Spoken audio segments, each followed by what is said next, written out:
Hello guys and welcome back to FPL Reviewed with me, Matty K and Aaron, FPL Junkie.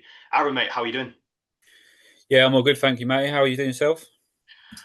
I was until we got into FPL mate. This week's been a bit of a nightmare for me. I can't get off this red arrow train. How many points did you end up with this week? I think it was 54 with maybe Tarkowski left to play and I hadn't even opened up the app. Tarkowski, you would have got. Did he hit DEFCON yesterday? I'm not sure whether he did he? Let's have a look. I'm not sure if he did. I was in the same position. I had Njai left to play, and he grabbed the goal +2 bonus, which was nice. You got So, two off. Yeah, I finished on 54. Tarkowski got 8 DEFCON. So yeah, didn't hit DEFCON for you. So you 55, you say +2, 54. 54 +2, so 56. No, sorry, no, it was 54 all out. It must have been 52 with Tarkowski left to play. Oh, okay, fine. Okay, so run me through your team. Who done what?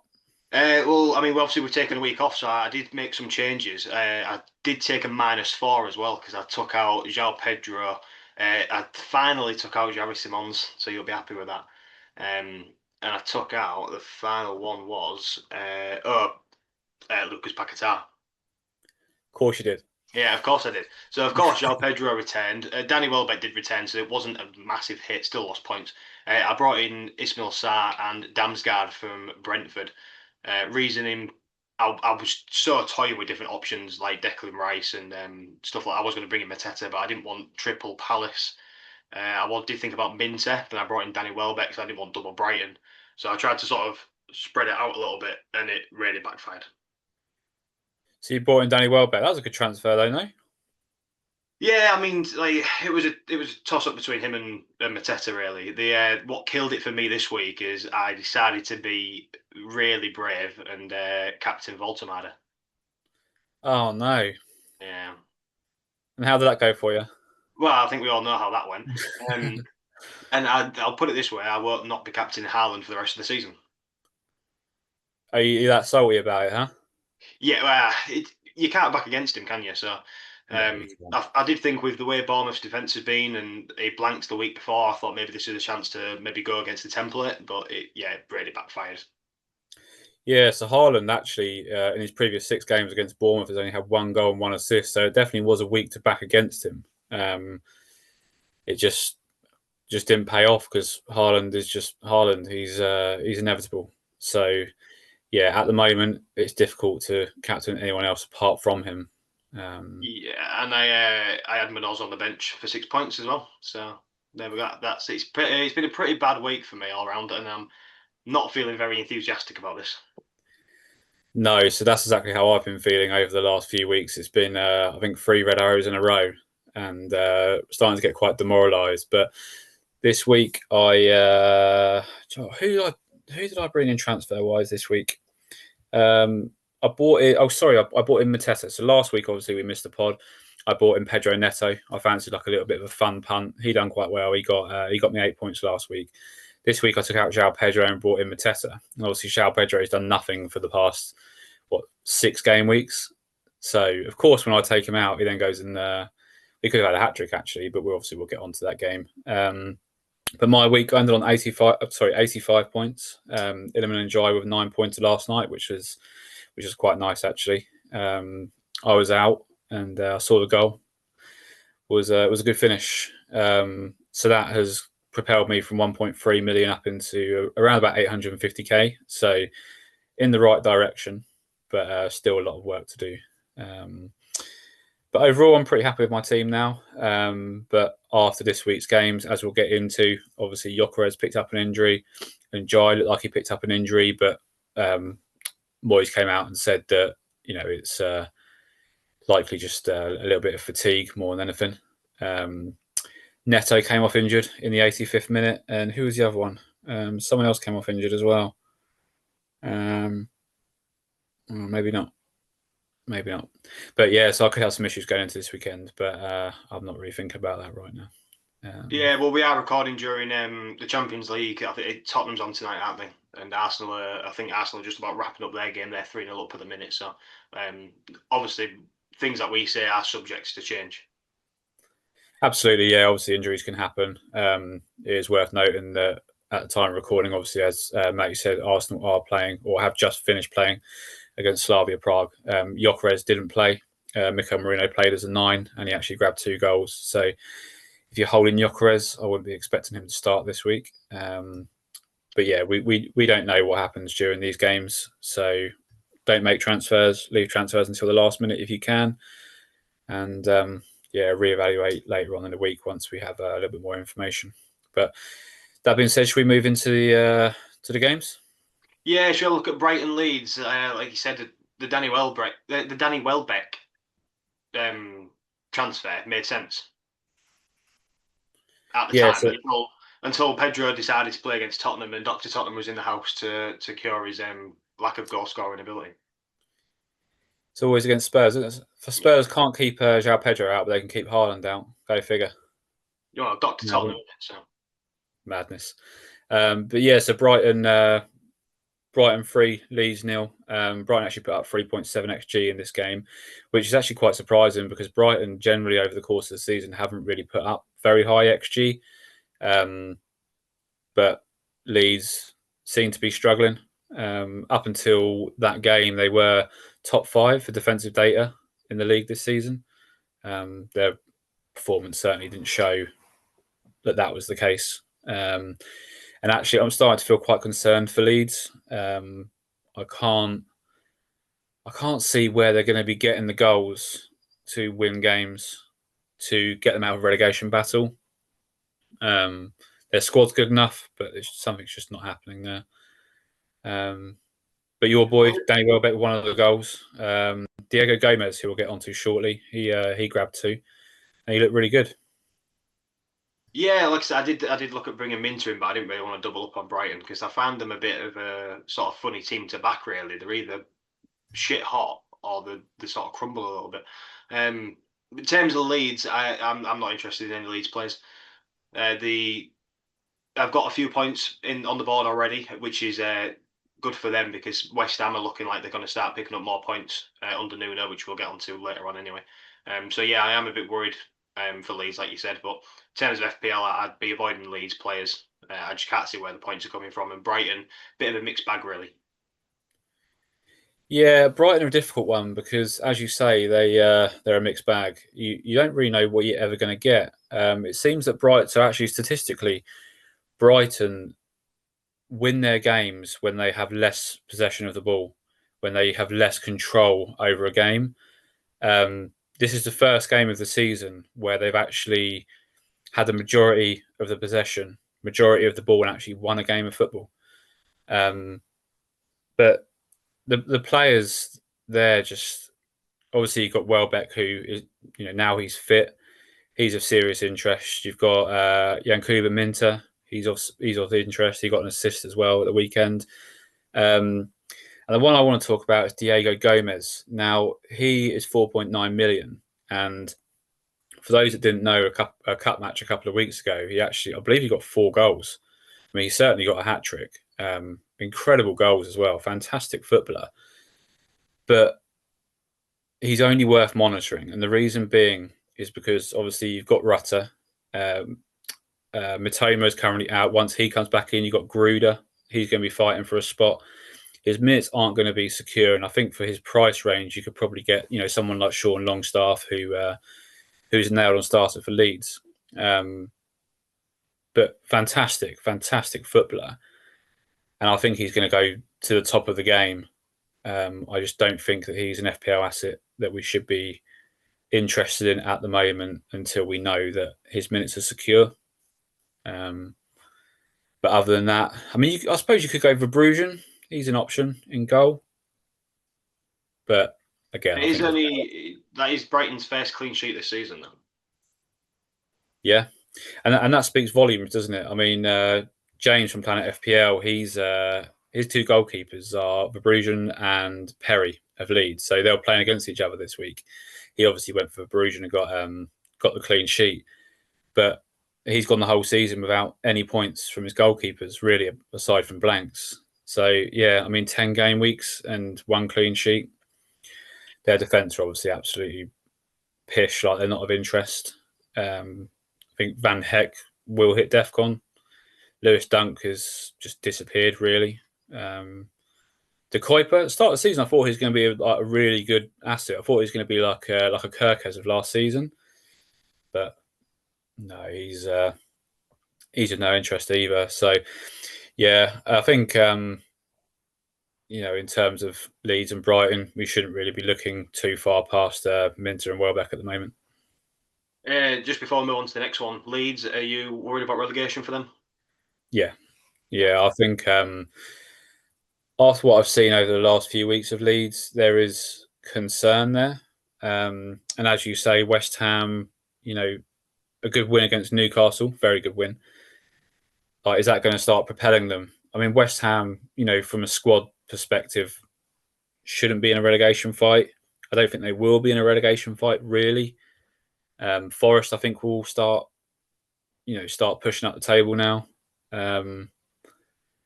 Yeah, real concern for Leeds, to be honest, which is a shame because on paper, they're a lot better than what they're showing at the moment. Yeah, should we look at game 2, Arsenal Burnley? Yes, yeah. So, needless to say, it was Arsenal 2. How many goals did Burnley score, mate? Nil.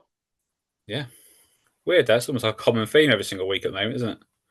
Yeah, I mean, to be fair, I don't think anyone expected Burnley to get anything out of this game. I think, as a Tottenham fan, someone needs to put me out of this misery of Arsenal being top of the league because they just look unstoppable. That defence, if you're not at least doubled, maybe even tripled upon them, what are you doing? Because you need to be at the minute because there's no stopping that Arsenal defence.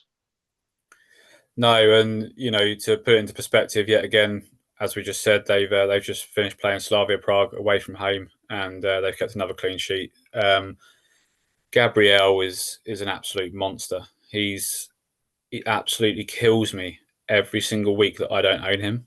I had the money to go to him a few weeks back. I chose Timber, and that has cost me probably about 20 points, that decision, in 3 game weeks. Absolute madness. I think Gabriel has got 80 FPL points in his last 8 games or something like that. It's insane. The guy is an absolute monster. One thing I did want to ask actually about an FPL in general with defensive contributions. Do you think it helps the defenders a lot more now because they're banking more points than what they would have done ever before? Is it now slightly too heavy on the defensive side, and is it outweighing the goals, or are you happy with that balance? So, I mean, I'm not sure how much attention people really pay to, how football is played this season, or whether or not they should look at results. But obviously, I look a little bit more in depth and I look at styles of playing and stuff like that. And a lot of teams are now it's the long throw-ins, right? It's the set pieces. It's playing for the set pieces. It's long throw-ins into the box. It's corners. Now, what happens when there's more long throw-ins coming into the box? What happens? Defenders get their head on the ball, right? Like they head it away. It's a clearance, right? Or it's an interception. So Gabriel, over previous seasons, hasn't done well on DEFCON.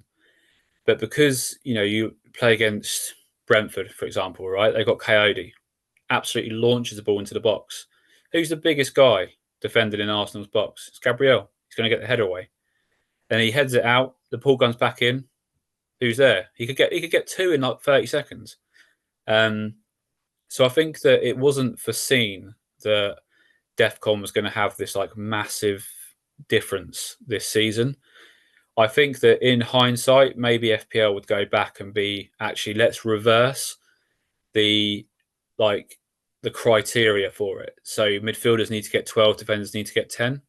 I think it would be more fair to say midfielders need to get 10, defenders need to get 12. And I think it would balance itself out. But the game has very much gone away from, the attacking fullbacks of last year, like, the Kirkeses, to now everyone's like, well, I'm happy to play 4 at the back. I'll play 4 DEFCON defenders. Worst case scenario, I get 16 points.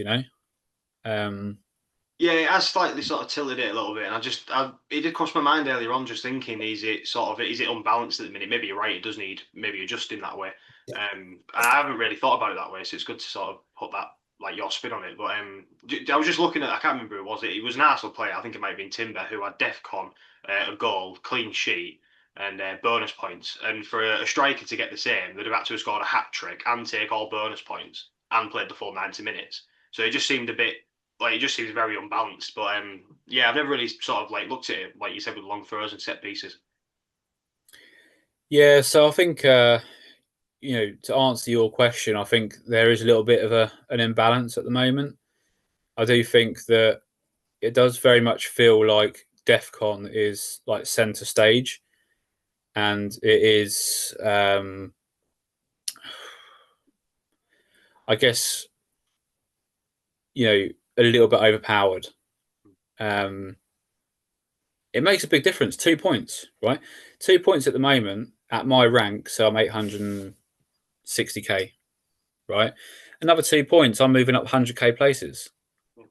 So that's a matter of whether or not my defender who's on 9 DEFCON gets that last interception or doesn't. It's madness, really. But I personally like it, right? I mean, I use the FPL Focal app. I track live DEFCON. I use FootMob that tracks live DEFCON, and I enjoy it.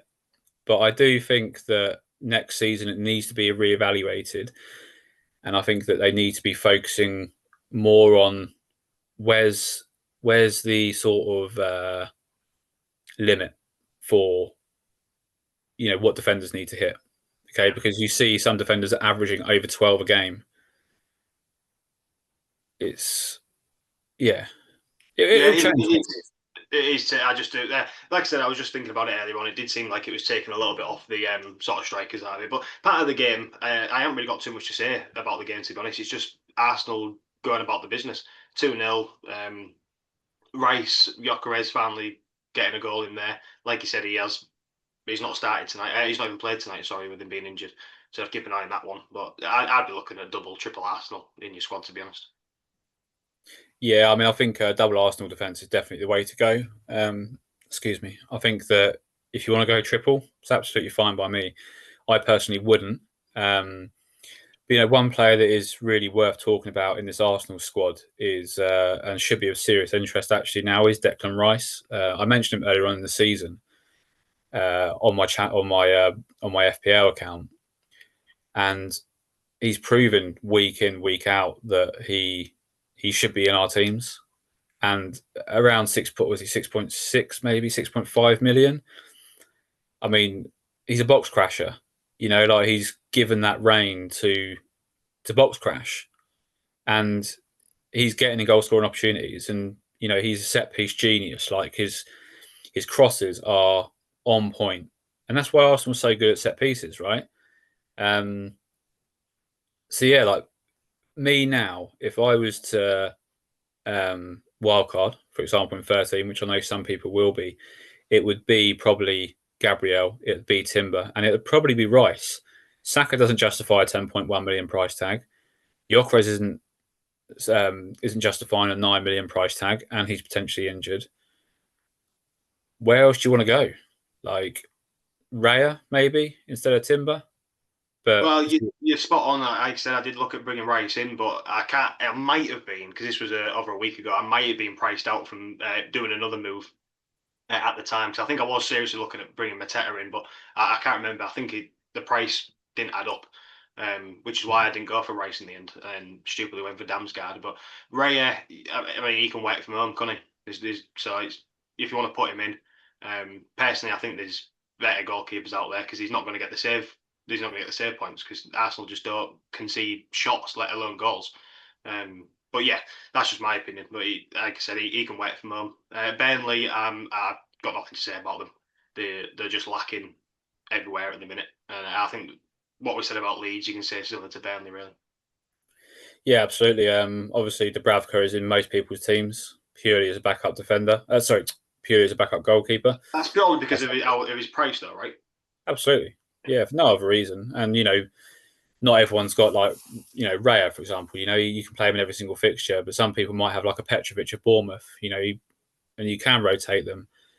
But yeah, I mean, Dubravka isn't a starting goalkeeper week in week out. But yeah, other than that, no Burnley players of interest currently, unless you want them to sit on your bench and be a budget enabler, in which case, it's absolutely fine. Back to Rice, he's actually got 30 points in his last 4 game weeks, and how nice would that be? I've got Ismail Assar, even Semenyo. He's off the boil now. I think Rice is the second highest midfielder over the last 4 game weeks across the whole of FPL.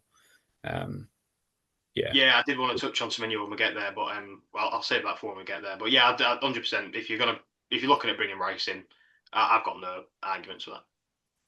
Yeah, no, he's a great pick. But to be honest, if I could have 7 Arsenal players in my FPL team, I would. Like, they just look unstoppable at the moment.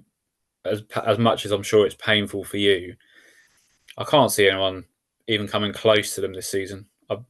I'll be shocked if they don't win the league by at least 7 or 8 points.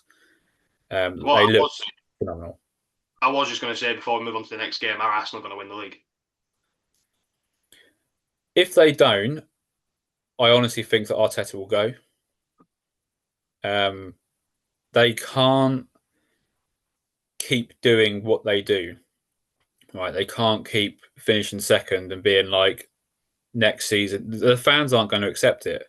Right? The Arsenal fan base, and I apologise to anyone that is an Arsenal fan, they're quite a salty fan base, in my opinion. Right? And Arteta has had, 5, 6 years now? If he doesn't deliver him a title this season, he'll be gone, in my opinion.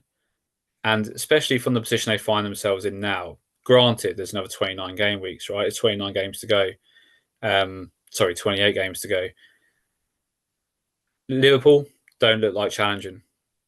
But they just don't. They look better this week, but they don't look like challenging. City, again, I think that they don't look like challenging. Who else is going to challenge Arsenal? I think you're right.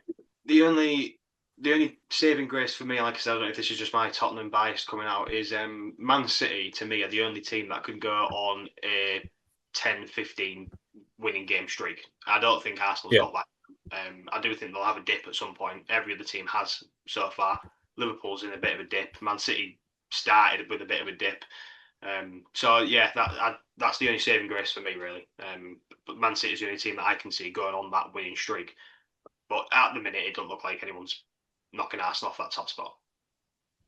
No, I can't see it, unfortunately for you. I mean, me personally, my team aren't in the Premier League, so who wins it is, as long as it's not Burnley, is irrelevant. But yeah, I can't see Arsenal not winning the league this season. That's for sure. Should we look at Gameweek 3, Crystal Palace 2, Brentford 0? Wasn't really sure how to call this one, to be honest. Like I said, I brought in Damsgaard as someone who can sort of keep things ticking over. I thought he was going a little bit under the radar, but Mateta just unbelievable. Goal machine. Yeah, and I obviously bought him in this week instead of and took out Pedro. I mean, it turns out that it wasn't really worth the transfer this week. But I'm happier to have Mateta going forward. You see his header? Yes. Great header. Palace in general, I mean, over the course of the season, they've put up very impressive XG all across the season, to the point where game week 9 they produced the most XG in the league this season. This game they only put up 0.7, which surprised me a little bit. But I believe there was an own goal, wasn't there? Brentford scored more. Yeah, Collins. Yeah, and obviously that doesn't then incorporate into XG. And had Collins have missed that, Sarr was there ready to put it away. And all of a sudden, their XG goes from 0.7 to about 1.3. Then all of a sudden you're being like, oh, the XG is good again for Palace. They deserve their win, and I don't dispute that they deserve their win, but they're just such a gritty team who just get results. And like Arsenal, there's just so many assets from their team, which I would just love to have in mine. I could make up a whole FPL team of Arsenal and Palace assets, and I'll just leave it for the season, honestly. 100%. They've Um, got a lot of even the defense. Like you look at Gahey and Lacroix and stuff like that. Richards and stuff. There's so many options for Palace.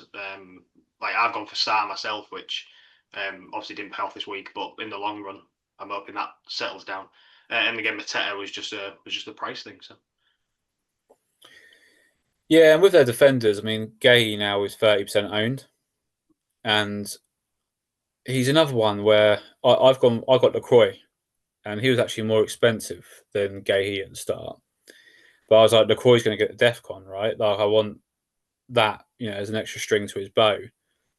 But Gahey at the moment just gets DEFCON every single week. Like it's almost like he's gone up a level. Um, and it's almost like obviously he didn't get his move to Liverpool in the summer. He's agreed with Palace that he's going to become a free agent next season. It's almost just like he's put himself in that shop window now. Like this is how good I am.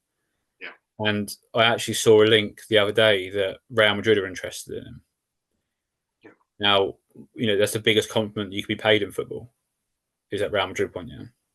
And they love a free Um, agent as well. yeah. Yeah, they love a free agent, don't they? But yeah, honestly, Palace, fantastic team. Great assets. I mean, I'm not going to reel off all the people who are interested with us for us with Palace. There's a lot of them, and I feel a triple up is more than justified. More than justified. But it's just how much you want to spend. You can go down to a Richards at cheap, he's fine, or you can go up to a Munoz, Sarr, Mateta, obviously. Um, so many great options, and Palace's fixtures looking really good as well. Yeah, I will. The one final thing I wanted to say on Palace, just before I quickly touch on Brentford, was are you slightly worried about the fixture? What's the word? Congestion. Like obviously the Arsenal game has been slid in there with the Carabao Cup in it. Is that the League Well, Cup? 23rd of December, wasn't it? Yeah, so it's confirmed that there's not going to be any blanks or doubles in this first half of the season. But are you slightly worried, obviously, with European football and then this like the festive fixtures that it's going to get a little bit too much for Palace? Or could we Yeah, still I see do. rotation? I do. I am concerned for them from a results perspective, but in terms of rotation, they really haven't got the depth to go and rotate. They've got 4 games in 10 days. They haven't got the depth to be able to go and fully rotate that much. And a lot of their players are monsters, right? Munoz he'll play every minute, every game. Does not stop. The guy's an absolute machine. Um, Mateta is the same.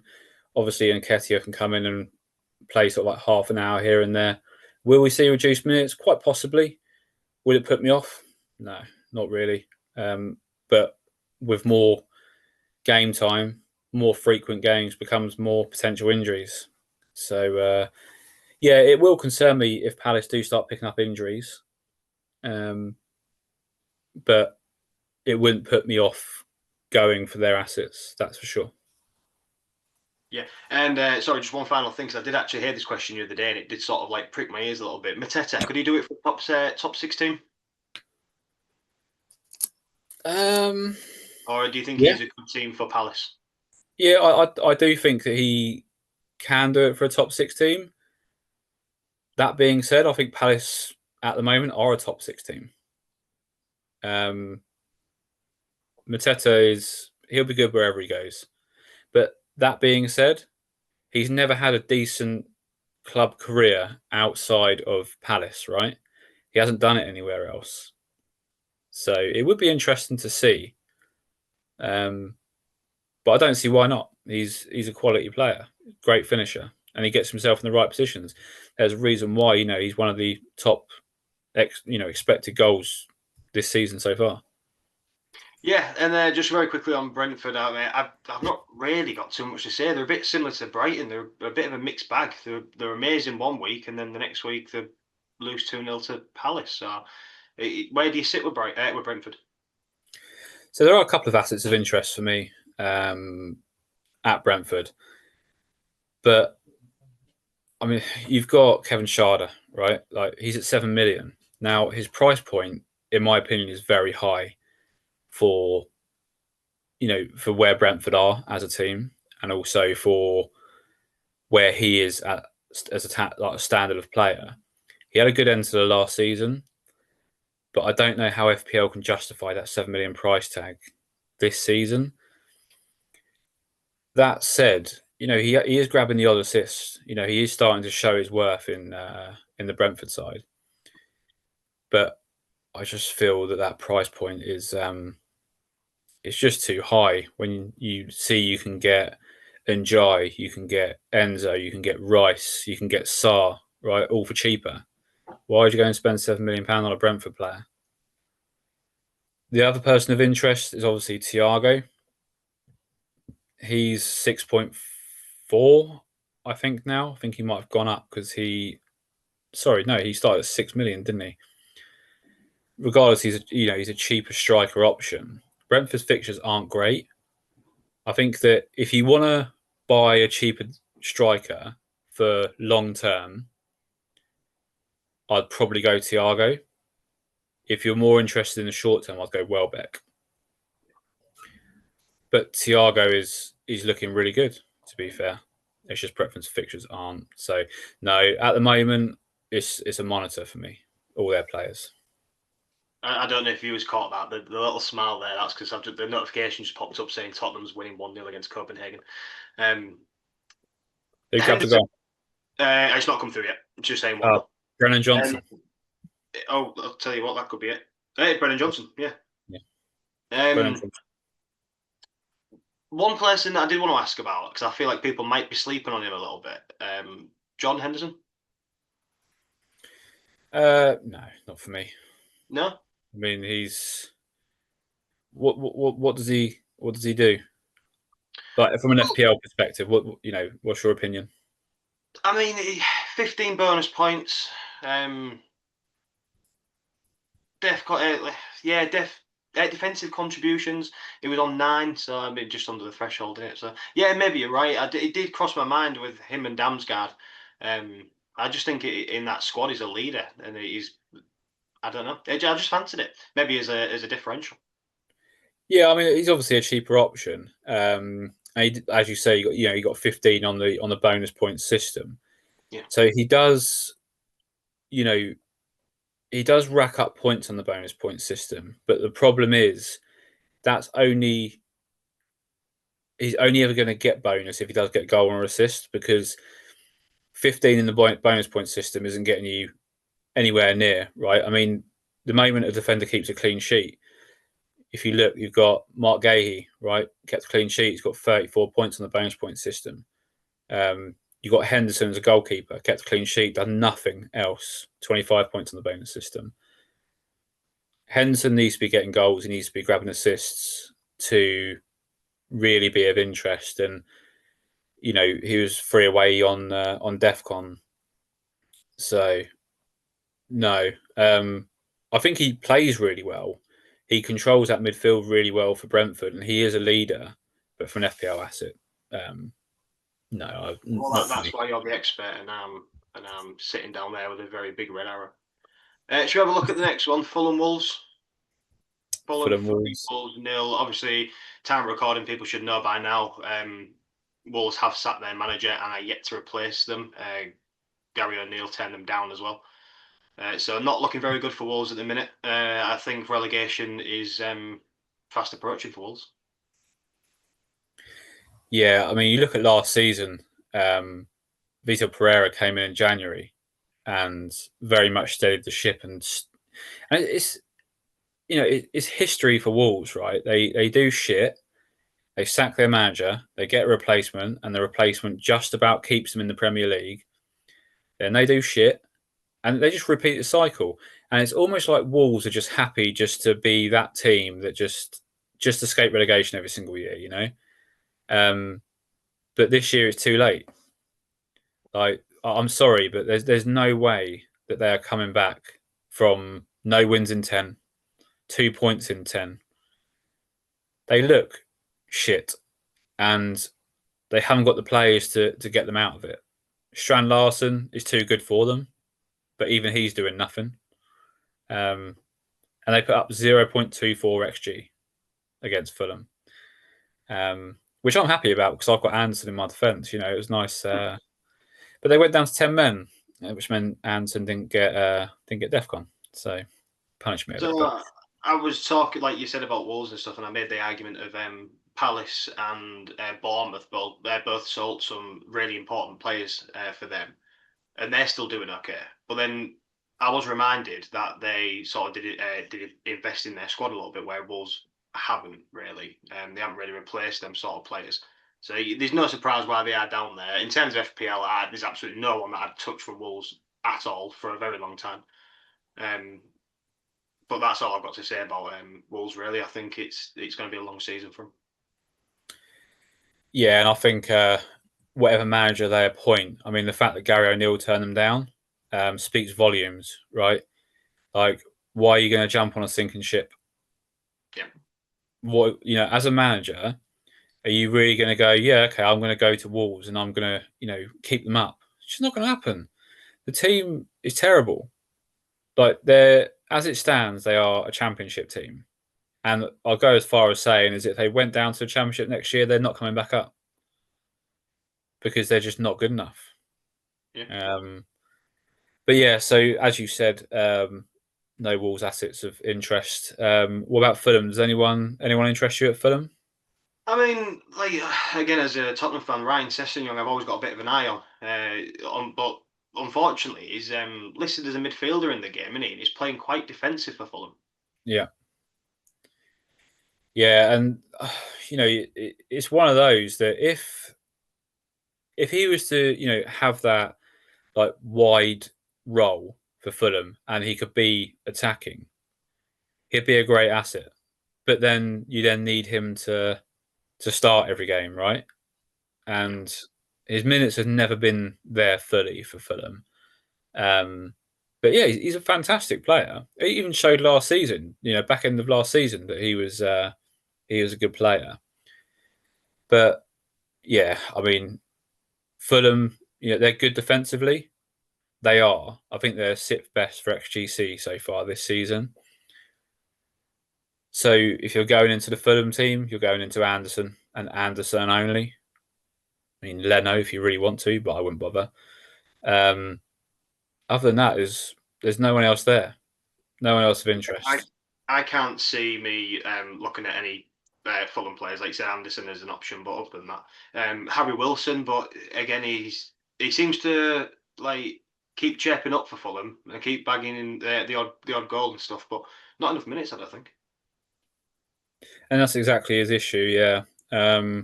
If he was a 90-minute man, or even 80 minutes, he's always around the goals. He's always around the assists. Like, if you could tell me that Harry Wilson plays every single game for the rest of the season and he plays 80 minutes in all those games, he'd be straight in my team, without a doubt. But So yeah, it's written down in my notes. Apparently, Wolves are exploring Ten Hag. are they? What do you think?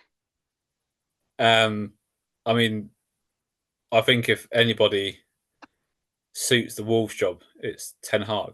I mean, I if can't. he, I can't see it personally. I can't. Like you said, it's a sinking ship, and I can't. I can't see that. no, I can't. But I mean, I think that if he goes there, it's purely out of desperation for wanting a job Yeah, in I think football. potentially a championship manager who is well aware that they probably are going to get relegated, and then Wolves keep hold of them while they're in the championship. But other than that, yeah. Yeah, I no, I don't know who will end up at Wolves. I don't. I haven't even looked into who's the favourite for the job because whoever it is, they won't be there long um, because they'll get relegated, and Yeah. then when they go into the championship, they will probably struggle. They'll be mid-table. Like Will Steele, you're seeing at Southampton, just been sacked. Southampton, you would think are a strong championship team. They're struggling. Wolves are going to do the same. If they get relegated, Strand Larsen's out the door. He already had his head turned in the summer, didn't he? Yeah, and as I say, Strand Larsen is too good for Wolves, but he just doesn't get the service. unfortunately. I think Marshall Monetzi looks good. He's a good player, but not of FPL interest. That's for sure. Should we look at this next game? There is something I want to say about this next one. It's Nottingham Forest Man United, which finished 2-2. Now we're not political. Well, I don't think we're political people anyway. But one thing I did want to say, I quite slated Marinakis on the last pod. I made my feelings very clear about him. One thing I will say is due to these attacks that have happened on this train. It has been said that Marinakis has donated a lot of money to the cause and has given the Nottingham Forest fan who helped out to try and save people, a lifetime season ticket to Nottingham Forest. So I've got to say credit where it's due, Marinakis, fair play. But other than that, I made my feelings very clear on him. But I can't say obviously something like that. I've got to hold my hands up and say, yeah, fair play, and I applaud Marinakis for what he's done there. But I just wanted to put that out there. I'm not a complete Marinakis hater. I will give him credit where it's due.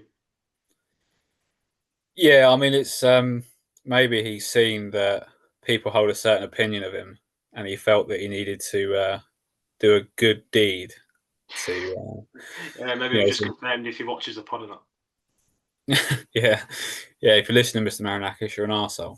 Should we No, jump into the game 2-2? yeah, 2-2. So Gibbs White got a goal, done nothing all season. In fact, Forest have done nothing all season, to be honest. I mean, I think the Forest look better, and I think that essentially what's happened is Sean Dyche has come in, and Sean Dyche has gone, go and play how you played when Nuno was here, which is what they've gone and done. And then Dyche, the way that he manages, he will implement his own style, which is very similar to Nuno in a way, right? Over a period of time. Postecoglou came in and he's just like, right, this is how we're playing. And when you go from being like a defensive minded team to the way that Postecoglou sets up his teams, one of two things are going to happen, right?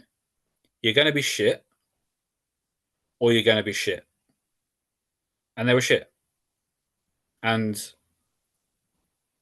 what it needed was a like for like managerial switch to make it work. I think Forest will come good. I think they'll finish quite comfortably around mid-table. I'm not concerned for them at all under Dyche. Under Um, Dyche, I'm not concerned. If they'd stuck with Amj, I'd have been a bit worried for Forest. But yeah, I think I made that point in the last step about you can't do a 180 like that. I know Ange. I've watched Ange for 2 seasons, so taking Forest from Nuno to Ange was a complete mistake. And then yeah, like you said, a side would step to back to Sean Dyche. So, but I tell you what, though, I did. This is the 3 p.m. game that I decided to watch out of the lot of them, and in full. And Forest did look good. yeah, once again, they put up 1.93 xg. Last week against Chelsea, they played last week, wasn't it? Mm. They put up over That 2 was the last time. Was that the last time we recorded? Because that was Oh, Chelsea was Ange's last game, wasn't it? yeah, yes, yeah. That's right. Yeah, where they lost 3-0, but they actually put up good XG. So yeah, they're putting up the chances. And let's face it, like Forest have like a decent core. They've got good strength and depth now. There's no reason why they should be struggling as much as they are. Obviously, the reason being was Postecoglou. Um, but yeah, I mean, in regards to FPL, like, should we be interested in their assets? Uh, I think that it's going to be a yes, but at the moment, it's a monitor. I was going to say exactly the same thing. I think it's still a little bit too early to say just yet. Yeah, yeah, it is. Chris Wood's going to be back soon. What does that mean for Igor Jesus? Like, does he go back and sit on the bench? Um, they've got plenty of players that are of huge interest, right? They're defenders. You got Nico Williams, you got Murillo, Milenkovic, right? You got Dan and Doy, you got Morgan Gibbs White, you got Callum Hudson Odoi, you got Igor Jesus, Chris Wood. Loads of players that proved last season that they're great great FPL assets. But until we know what Forest we're going to get on a consistent basis, it has to be like a wait and see. I do expect to see the defensive contributions start coming back for Forest because obviously they are a bit more defence minded now. And you look at Murillo, he had 15 DEFCON in this game against United. Elliot Anderson with 16 as well. Yeah, wait and see on Forest. But let's talk about Man United because they're a team that are really interested me at the moment. What's your thoughts on Man United right now? What apart from the goal that I shouldn't have counted? Yeah, other than that, Uh, yeah, I could. Yeah, I think we're starting to see a Man United team that should is playing how they should be playing. Amarin's had him long enough now to sort of get the team clicking. Casemiro raising a few eyebrows, 27 points in the last two games. And Bruno, he gets a lot of hate from the FPL community, but he just keeps ticking over. yeah. Do you know Bruno is? I genuinely think he's probably like the most Marmite FPL asset there is that there's ever been. I think you Like, can say that about him in football in general. I think he's one of the most hated players in the Premier League. Hit up there with Richarlison. yeah, I mean, hated or loved though, right?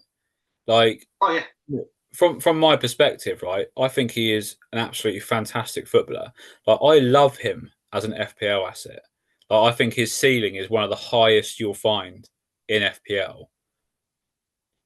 But I just get so I've owned him this season, right? And he's so frustrating.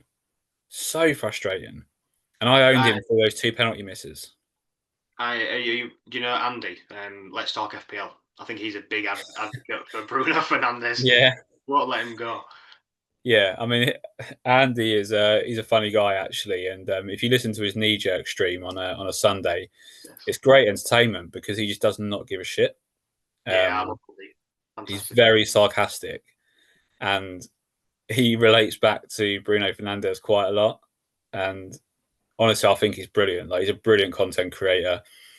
He's very like dry, but he's very funny, and yeah, he likes Bruno Fernandes.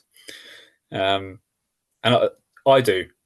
I do think that he is the best Man United asset, just purely because he's got that ceiling.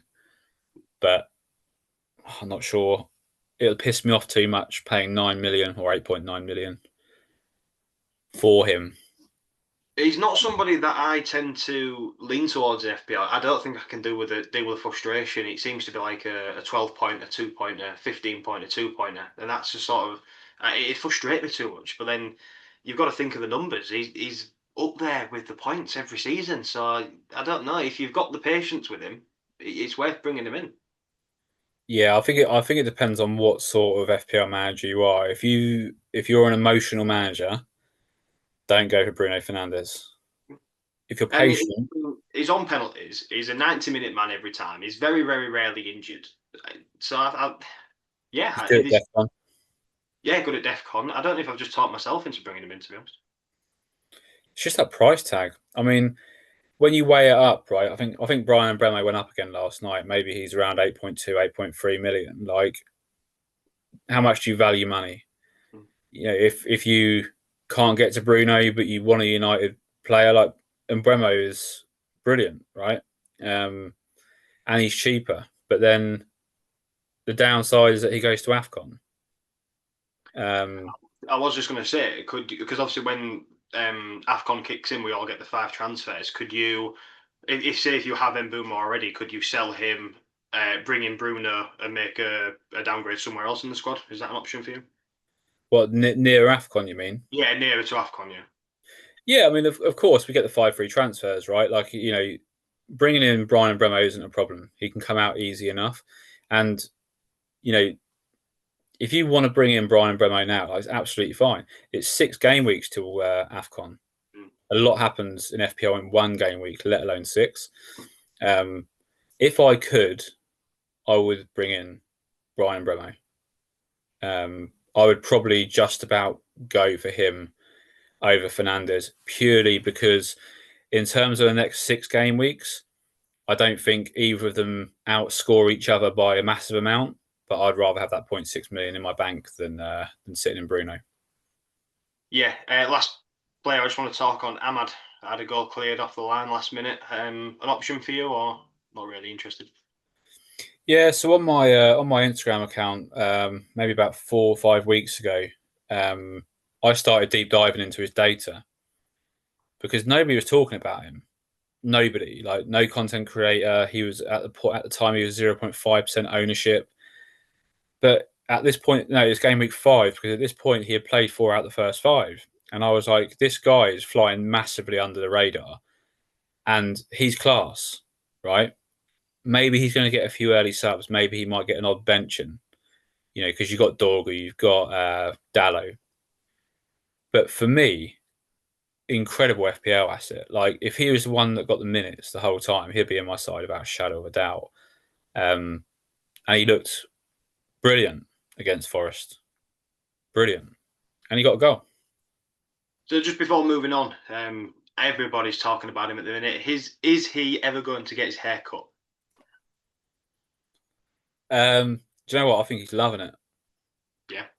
Oh, 100%. I think, to be honest, I think when the game finished 2-2, I think there was a little bit inside of him that thought, just keep this going. Let's get another 6, 12 months out of this. Yeah, I mean it's the moment United win that 5th game, he becomes irrelevant, right? Like this guy, his latest reel got 8.8 million views, right? He's getting good money for this. I mean, he Like did a pack with Paddy Power as well, didn't he? yeah, and everyone talks about him. His publicity is huge. Every single, even the United players talk about him. Right, professional football players talking about him. Radio stations. Every single FPL content creator that you talk to, that you listen to, talk about this guy. So does he want United to go and win 5 games in a row? Fuck it, no, he doesn't. He's literally making a living out of United not winning 5 games in a row. So, someone mentioned that it's possibly a distraction for United. Do you think that's a lot of bollocks, or? Yeah, absolute pish. Like, what do you think they're feeling pressure because this guy needs to get his hair cut? Like they're professional fucking footballers. Like they're earning 200-300 grand a week, and they're bothered about some kid that can't get his hair cut. Fucking bullshit, if you ask me. Do I think he gets his hair cut anytime soon? No, no, I don't. I think United are turning a corner, and I'm happy to see it, to be honest, because I do like Ruben Amorim. I think he's a good manager, and I think he has been like, This is the way I'm playing.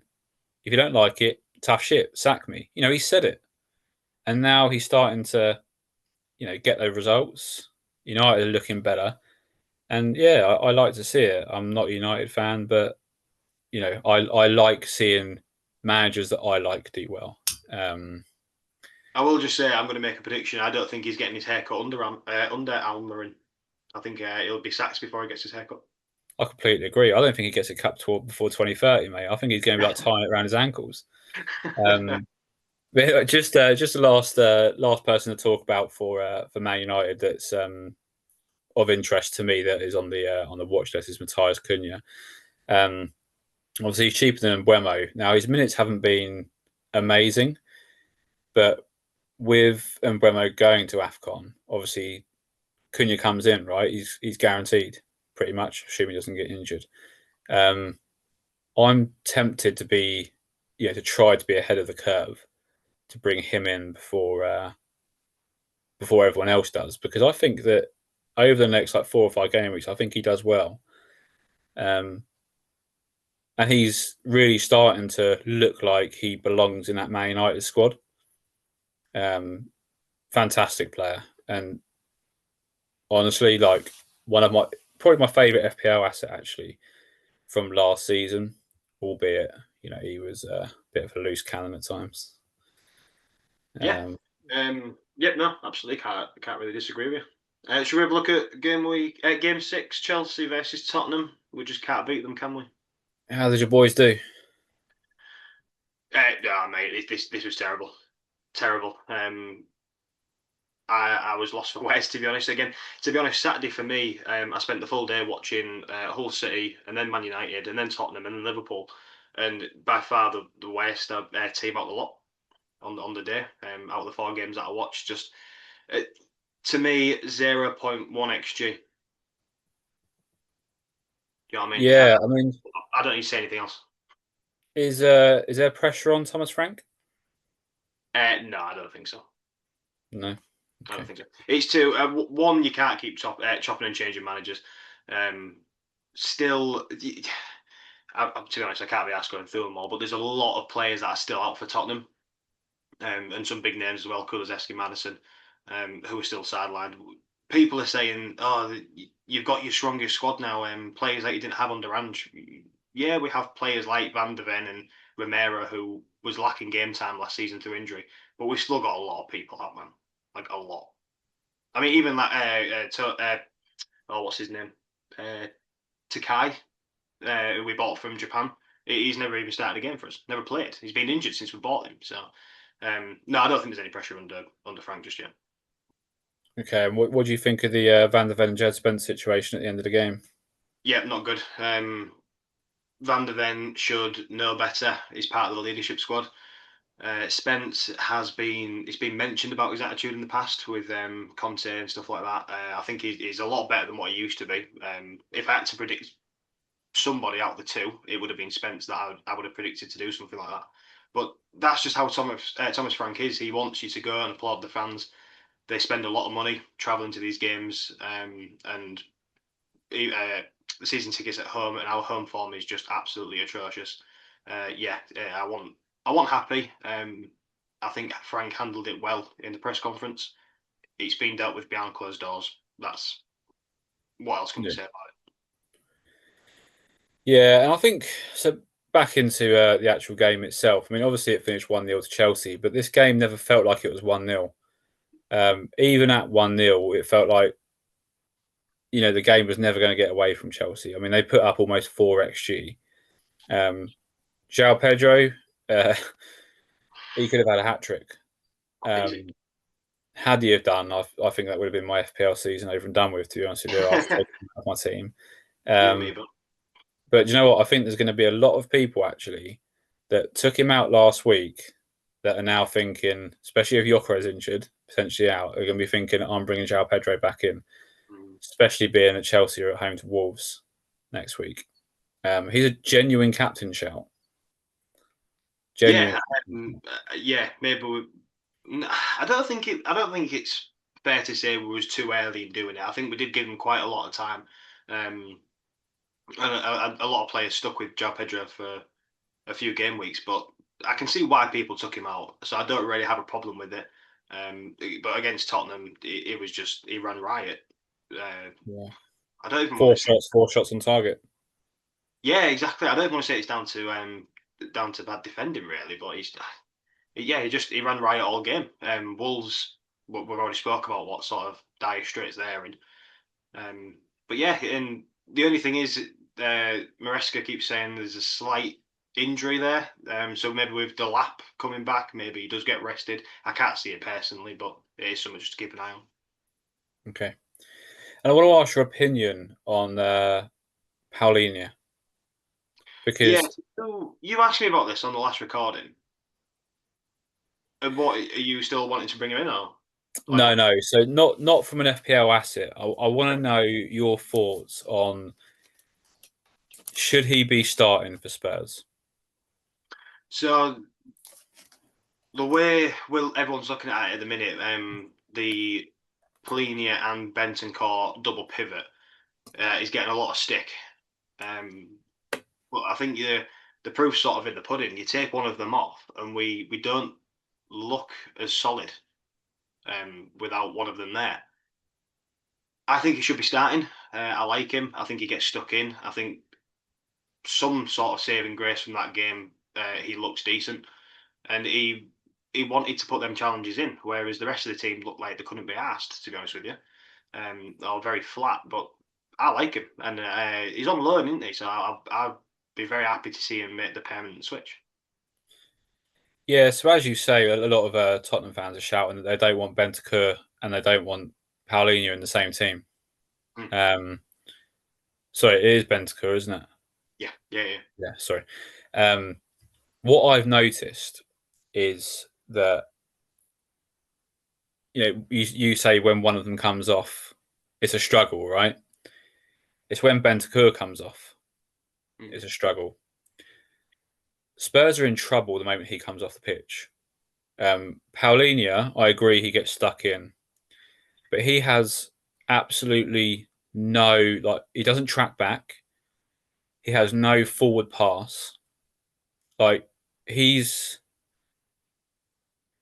he gets returns, right? Like he'll grab the odd goal, he'll grab the odd assist. When I watch him, actually he does fuck all, in my opinion. One thing I have noticed about him, and I understand, like totally understand where you're coming from.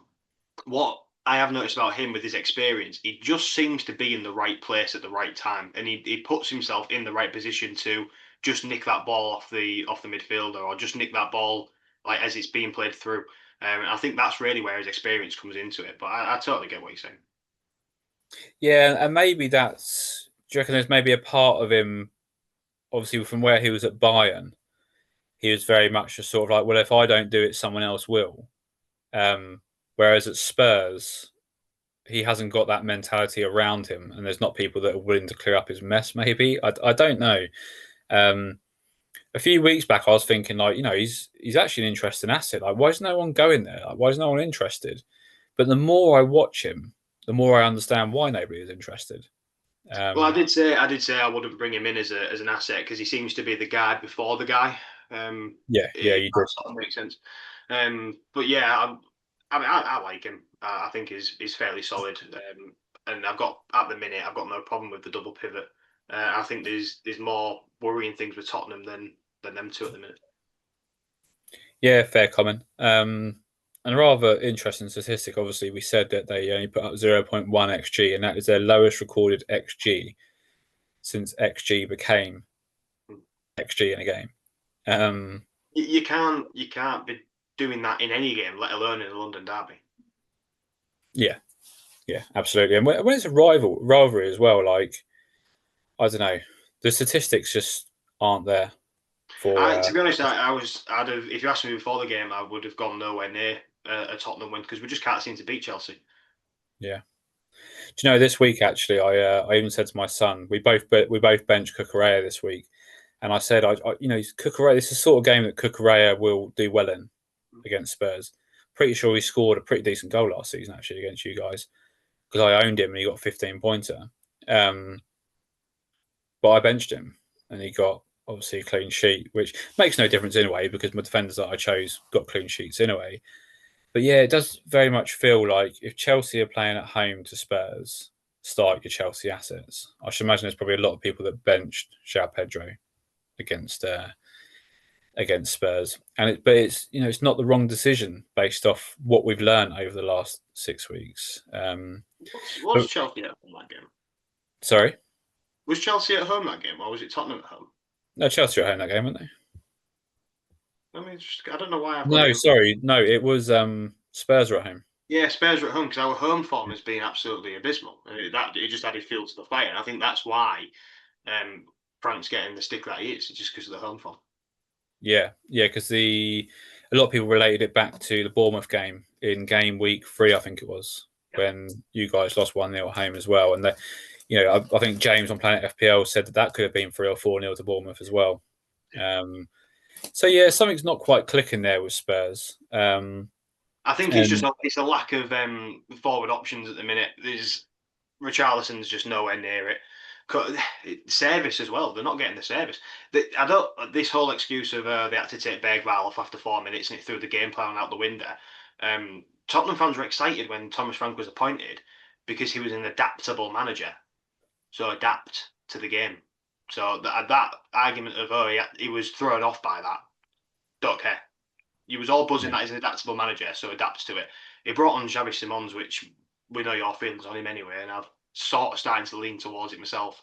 I personally, I think he's too lightweight for the league, but there's just no service throughout the squad. But in terms of FPL, I wouldn't be going anywhere near Tottenham at all. yeah. So Xavi, he doesn't look strong enough, does he? He doesn't No. look physical enough to be a Premier League player as it stands. Um, So Mohamed Kudus, if you own him, what do you do? Well, I mean, these reports, he's not playing tonight. There's reports of him having a knock. So, again, I'd maybe monitor that. I think at the minute, because there's no service, especially down the left, teams are just doubling up on Kudus. So I think he's finding it incredibly hard to provide anything. And he just seems to be holding on to the ball just that split second longer than he needs to be. Would I sell him? Yes. Where you're gonna? It depends where you're gonna go. What sort of funds you've got. I think has he had a price drop as well? So I'd be looking at that and just sort of weighing up your options. But if you're selling him, I wouldn't argue.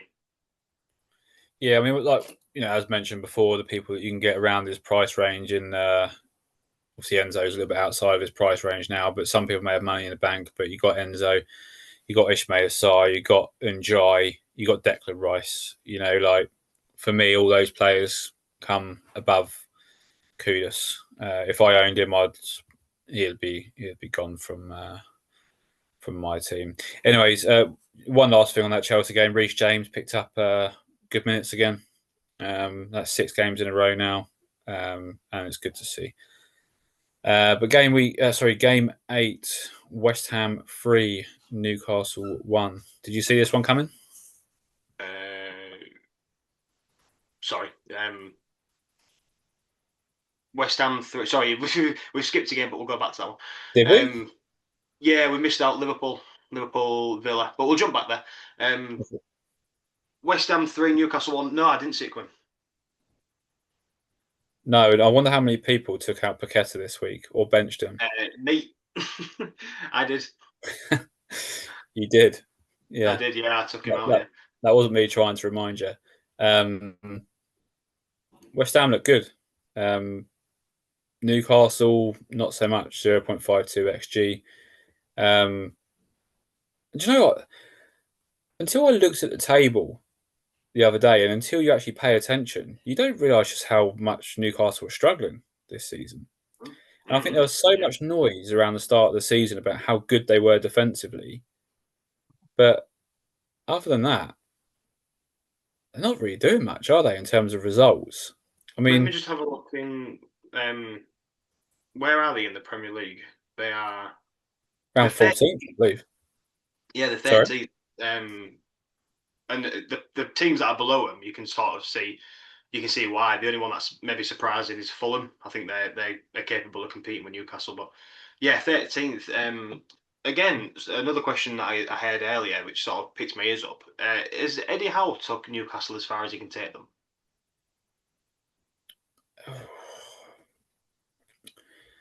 I really like Eddie Howe, but yeah, I do think that a change may be needed. Um, Am I right in thinking that he's been there since they got taken over by Saudi Arabia? yeah, I believe that's correct. Yeah, I Eddie Howe's a brilliant manager. I don't think he's a prolific winner, and that's what a club like Newcastle should be aiming to be. They should be aiming to be a team that are winning trophies year in, year out. Now, obviously, they won the FA Cup last season, but that's where you kick on as a club, right? They're just not doing it. And you look at some of their assets, like in particular, right, I'll single out Anthony Gordon. Do you know when the last time he got a goal in the Premier League? January 25th this year. Wow. Almost 11 months ago was his But last Premier League goal. you still hear, even a lot of content creators still talk about him as an option. I think it's because he is one of those players that will come good at some point. He's a good player. He's a great player. He's good for England. He was good in the recent internationals for us. For some reason, it's just not working. He just keeps getting early subs as well. Um, but yeah, it's something just I don't know. One person I have got my eye on at Newcastle, and I don't know if this because he last season he just banked points for me. Was Jacob Murphy. Yeah, he's done well the last couple of weeks. To be fair, hasn't he? Is it minutes risk or just stay away? How about you feeling? Thing is, he's predominantly a right winger, right? Yeah, Yeah, I mean, the fact of the matter is, right, Anthony Elanga's been playing there throughout the course of the season. And Anthony Elanga, I mean, I don't know if anyone's seen him lately, but he's actually a ghost now because he does fuck all. yeah. Um, I do think that Jacob Murphy, he's performing well when he's playing. I do think that he is going to keep Elanga out of the team, but do I think that there's a very good chance that he only gets 60 minutes one week, or even 55 minutes or 70, and like the odd benching. I mean, you still got Harvey Barnes, you got Anthony Gordon. Yeah, I don't know. Like you, I also owned him for periods of time last season. And he done well for me as well, but no, to be honest, um, I'd go as far as saying after the result against West Ham, there is not one Newcastle player that I'd remotely be interested in. Baltimore. No. I mean, I captained him. Yeah. The thing is that's justified though, right? Yeah, Like, it's not a bad decision. I mean, look at how he's been performing. I mean, who predicted that he'll be subbed at half time against West Ham? yeah, not me. No. I don't think anybody would have predicted that. I think Um, this one was a bit of a left field anyway. I don't think many people had West Ham down to win um, at all, to be honest. So no, I mean a draw, I think, maybe. Um, but yeah, it's a great result for West Ham, and honestly, it's what they need. I do think that they kick on. As I said earlier on, I don't think they're going to be massively at risk of going down. Um, but in regards to West Ham as well, obviously Jared Bowen. Um, if you own him, I'd hold him actually. Um, I mean, he didn't get the assist, did he, for Souček's goal, I think which a that lot was. of people. Sorry. I think it was justifiable. I think Andy from Let's Talk FPL. I can't remember what he said, but he worded it really well. Why Bowen didn't get it. Yeah. So basically, what happened was because Souček essentially had two shots. So Pope actually saved one of them, and then the rebound then came off Yeah, Souček. So Souček almost got the assist for his own goal, if that makes sense. yeah, yeah. If it had been Bowen's shot, Pope saved, Souček scores, it's a Bowen assist. But it's gone Bowen, Pope, Souček in. Okay. So that's the reason why it wasn't an assist. But you can feel a little bit hard done by if you're a Bowen owner for sure. But yeah, Bowen, Paqueta, obviously they're fine to hold. Um, but yeah, a little bit of a nothing game, to be honest with you. The key talking points are obviously Anthony Gordon subbed early yet again. Walter Morda subbed on half time. Um, I just wouldn't be interested in any of their assets right now. Um, I agree. I completely agree with you. The 3 games left, and I think, to be honest, we can pretty much rattle through them because there's not really too much to say about most of them. Liverpool, Villa. Liverpool just a bit. I mean, good win after a recent uh, dip of form. Villa, a loss after a recent climb in form. So quite the contrast really for the two teams. yeah, so Liverpool I thought looked better. They did look better. Um, but yeah, I mean, we're not going to go back into too much detail in this game because Liverpool assets remain. I don't know. I wouldn't say of no interest because their fixtures turned decent after the City game in 11, and obviously we can reevaluate that next week. Mhm. But I mean, no one's going back up to Salah if they don't own because I no will one's just certain. say, people saying about Salah finally scoring, he should never have scored that. I don't know what Martinez was doing there, to be honest. So if he don't mess up like that, I don't think Salah's getting on the scoreboard at all. So Yeah, no, I agree. Um, I think that in terms of these two teams from an FPL perspective, again, like it's a reevaluation next week. One thing I will say is that Canate this season, in my opinion, has been appalling. like absolute dog shit, right? But I'm pretty certain that this week was the 5th week out of the last 6 where he's hit DEFCON.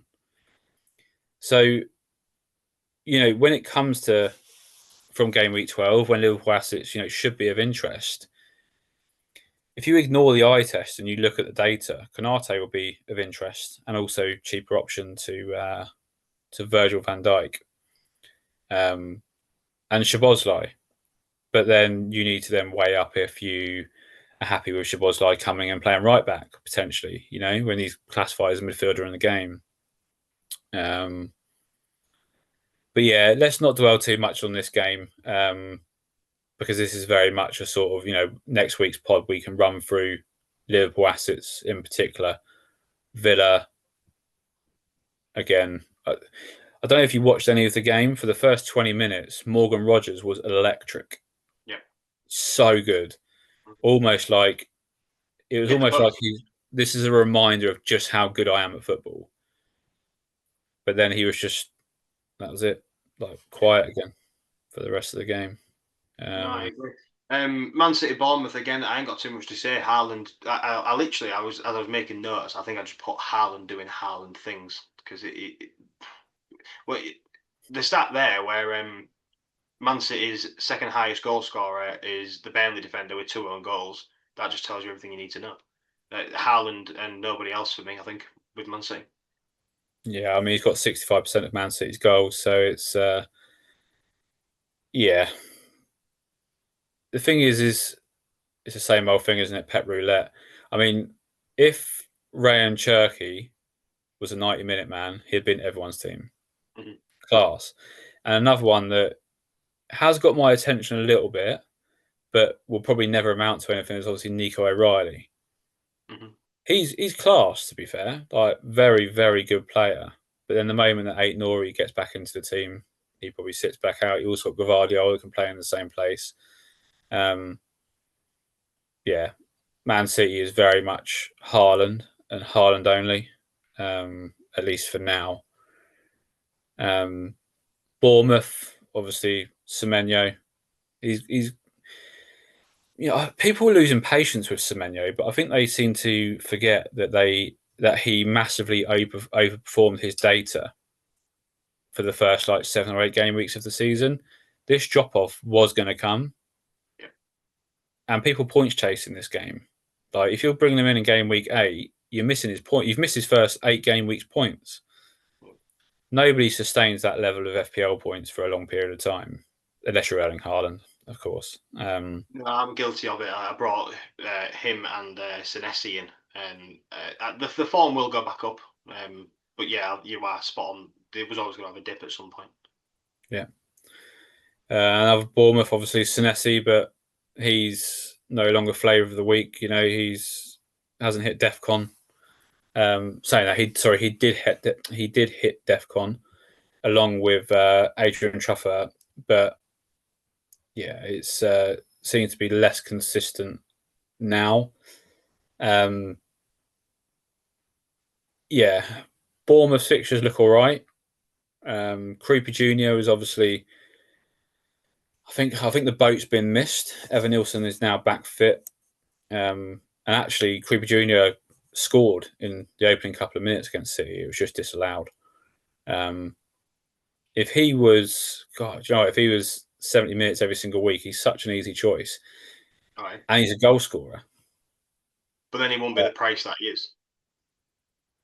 Yeah, absolutely. Well, yeah, obviously, now, say he comes into the team, obviously, FPL can't do anything about his price, of course. But yeah, I mean, I actually think that Creeper Junior should be in that 11 ahead of Evan Nilsson based off what we've seen so far. I just don't think that he will be. But yeah, any other Bournemouth players of interest? No, not particularly. Not for me. I'm Semenyo and Senesi. I'm sort of. I'm going to stick with. I do think their form will return, but other than that, I'm pretty good on Bournemouth. Yeah, yeah, and another great team. But in terms of their assets, it's slim pickings really.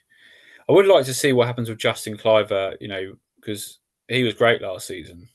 If he can cement down a place and get good minutes, he'll be of interest. But again, his price point's tricky. He's around 7 million, so it is difficult. But let's move on to the last game of the game week, which was last night, and that finished Everton 1, Sunderland 1, and a pretty even match actually. Did you? Oh, you had Tarkowski playing, didn't you? I did. I didn't get to see any of the game. I was out listening to Gareth Southgate do a talk last night, so to take the floor on this one, mate. Yeah, so I was out as well. It was on in the background. Didn't really get to watch too much of the game, to be honest. I saw Njai's finish, which I was delighted about, to be fair, because he's in my team. So he pretty much gave me that, nice little green arrow that I finished with. And, unfortunately, he came off just, well, I say unfortunately, I'm glad it was after the 60th minute, but he came off in the 62nd minute. But it's not believed to be anything overly serious. But, a fair result, I think. Statistically, you look at the data, they both put up similar XG, Sunderland more so than Everton. But Sunderland continued to look good, to be fair. So there's two things I wanted to ask about this game. One of them being, are we seriously underlooking Sunderland as assets, or are they like what's your feeling on them? So don't get me wrong, Sunderland are doing fantastic, and I like to see it. Their fixtures now are terrible. Are we overlooking their assets? There are a few that obviously are okay to hold in terms of Alderete, in terms of Mukiele, in terms of Xhaka. But would we go out and buying them with their fixture run coming up? No. I'm not of interest. And it's only really seen to be the defensive players that are of interest because they do look good defensively. I just don't think they keep many clean sheets in the next 4 or 5 game weeks.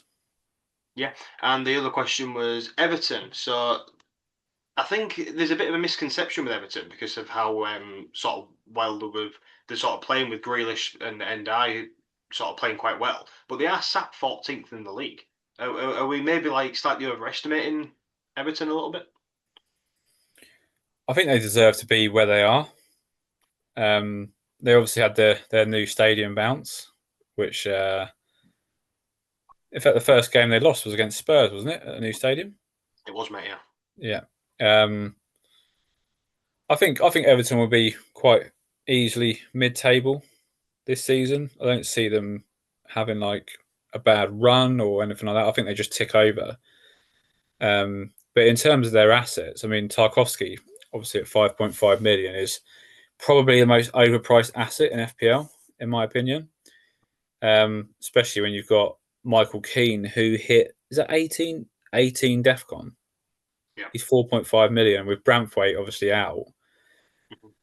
I would much rather have Michael Keane for 1 million cheaper, getting DEFCON every single week. And he's not just achieving it, he's annihilating it. Yeah. And he's Um, only what is that 1.1% earned as well. yeah. Yeah, 1.1% owned. So, yeah, it's a no brainer. But obviously, in terms of other Everton assets, you've got Njai, fantastic player, really good. But obviously, he's got a potential injury.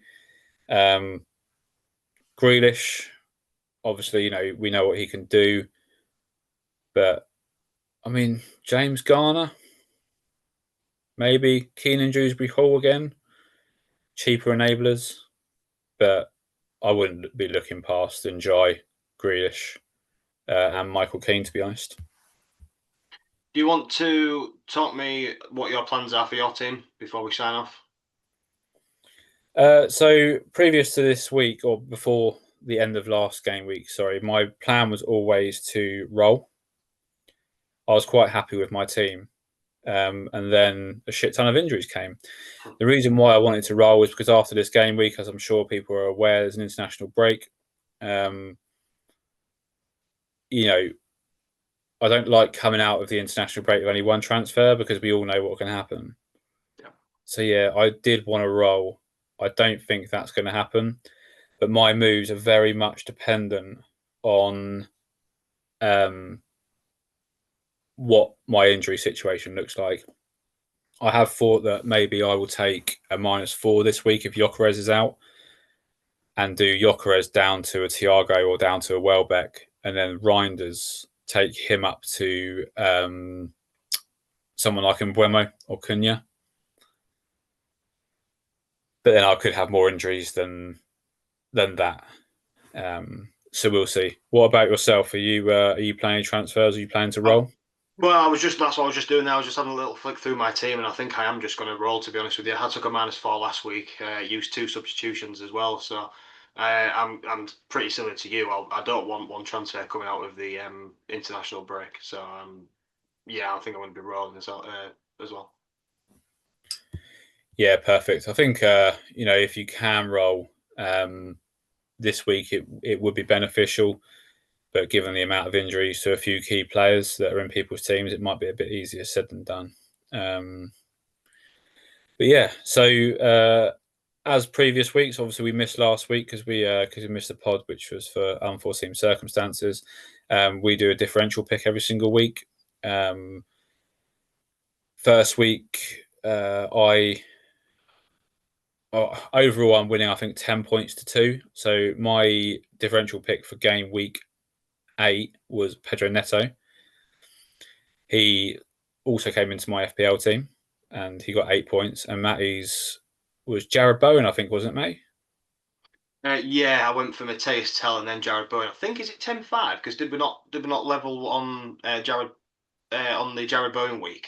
I had 5 points for Jared Bowen. You had Yeah, quite possibly. thingy, but I'm sure Um, it might be 10-5. We'll we'll put have to check. both of them. Yeah. Um, Well, in next the week we'll make sure that we know the exact scores on the doors. It's all been a bit up in the air this week. But I went first last time when I chose Pedro Neto. So do you want to give me your pick for the week, mate? Yeah, I'm just gonna jump in there and just let you know Tottenham are 2-0 up and Brennan Johnson has been red carded. Um, I'm going to go with for a differential pick. I'm going to stick with your team Chelsea, and I'm going to go with Reece James against Wolves at home. He is only. Let me just double check. Actually, I should have done that. I'm pretty certain. Yeah, 8% owned, and he's going to cost you 5.5 million. You like going for those high differential ownerships, don't you? Yeah, Yeah, yeah. I for just Bowen. like to sneak him in there, don't I? Just before we hit the 10%. Yeah, I think it was Bowen at 9.3% last time, wasn't it? Yeah, well, yeah, it was very borderline. Um, okay. Yeah, good pick. Reece James looks really good at the moment.